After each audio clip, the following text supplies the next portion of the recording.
Dan Hamzah ini radhiyallahu anhu nasabnya adalah Hamzah bin Abdul Muttalib bin Hashim dan punya kunya Abu Umara atau Abu Ya'la. Ada dua. Tentu ayahnya Abdul Muttalib kakek baginda Nabi alaihi salatu wassalam, dan Abdul Muttalib sendiri memiliki 16 orang anak. 10 orang laki-laki dan 6 orang perempuan. 10 orang laki-laki ini ada 6 orang diantaranya yang meninggal sebelum masa kenabian, yaitu anak pertama Abdul Muttalib namanya Harith, kemudian Zirar, kemudian Hijir, kemudian Muqaddam, kemudian Zubair dan Abdullah ayah Nabi alaihissalam. Ini 6 orang meninggal sebelum masa kenabian. Sementara ada 4 orang dari laki-laki yang mendapatkan fase kenabian, 2 orang beriman dan 2 orang dalam keadaan kafir. Yang beriman adalah tokoh kita Hamzah bin Abdul Muttalib dan saudaranya Abbas bin Abdul Muttalib radhiyallahu anhum ajma'in, dan yang meninggal dalam keadaan kufur sementara mendapatkan fase kenabian adalah Abu Talib dan Abu Lahab. Dan Abu Lahab namanya adalah Abdul Izz.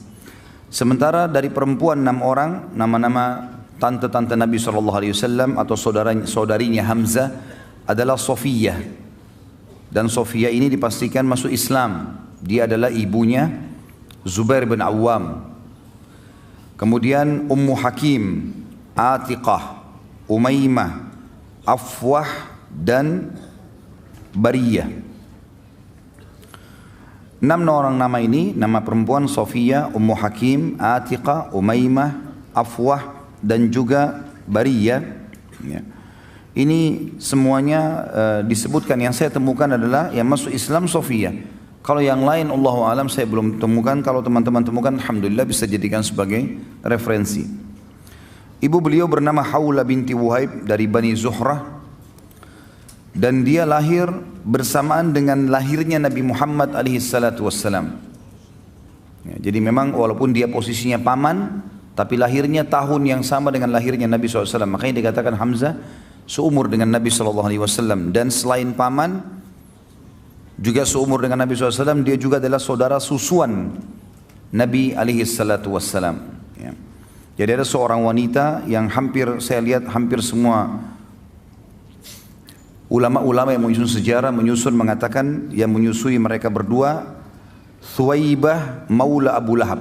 Thuwaibah seorang budak wanita pernah menyusui Nabi SAW dan pernah juga menyusui Hamzah dalam waktu yang seketika.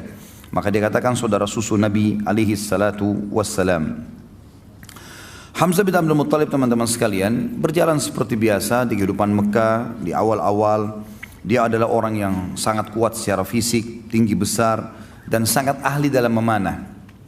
Oleh karena itu dia sangat gemar sekali berburu, gemar sekali. Di masa mudanya semua dihabiskan dengan itu. Dia naik turun gunung, ke padang pasir, lembah-lembah. Dan kekuatan fisik yang luar biasa dimiliki. Dia dengan Umar bin Khattab terkenal. Jadi kalau berburu, berburu singa. Ya. Dan bukan berburu rusa atau kelinci seperti antum ya. Ini berburu singa.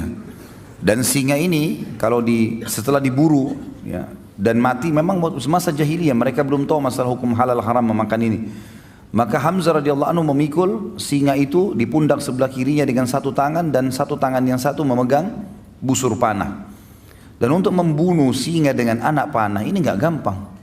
Anak panah tidak semudah itu bisa menembus kulit yang tebal. Tapi kuasa Allah, dia diberikan kelebihan itu radhiyallahu anhu. Di awal Islam tentunya, waktu Nabi SAW mengumandangkan Islam, dia tidak terpengaruh, tidak juga mau masuk Islam, tidak juga membenci Nabi SAW. Berbeda dengan Abbas. Abbas radhiyallahu anhu nanti kita akan jelaskan, dia tidak masuk Islam untuk menjaga hubungan dengan kaumnya, tapi dia suka dengan Islam. Hamzah tidak cenderung kepada keduanya. Tidak ikut-ikutan membenci Islam, tidak juga mendukung keponakannya. Makanya yang paling condong mendukung itu adalah Abu Talib sebenarnya. Tapi yang jelas teman-teman sekalian, ada satu kejadian dengan hikmah Allah terjadilah masuk Islamnya tokoh kita ini. Dengan tiba-tiba begitu saja.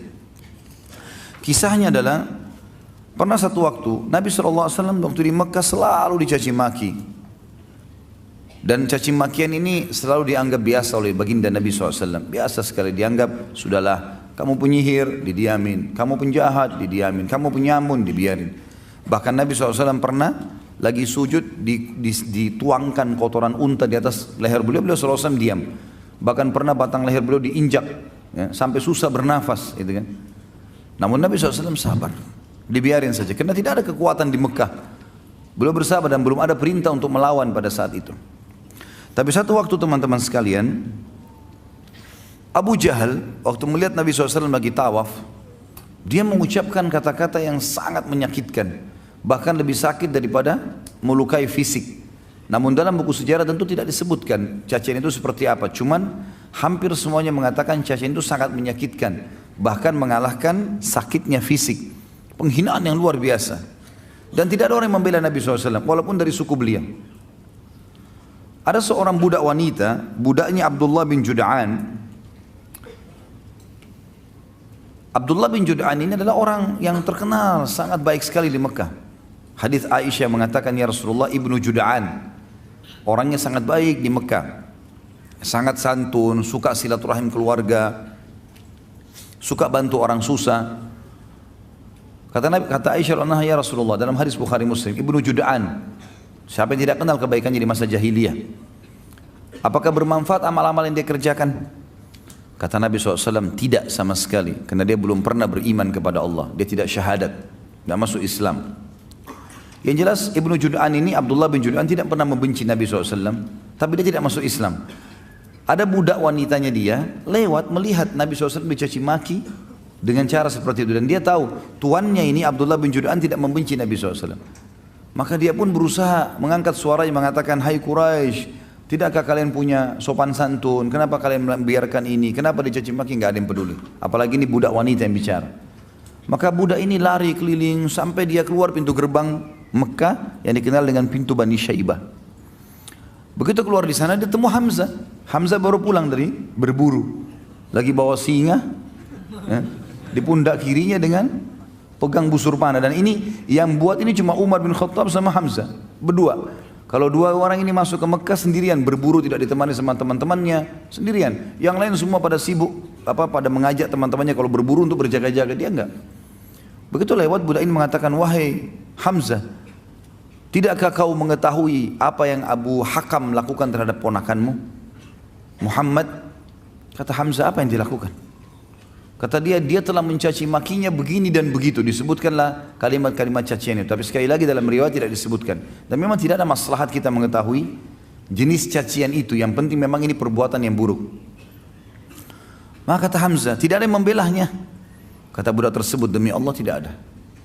Maka Hamzah nggak pakai tunggu pada saat itu.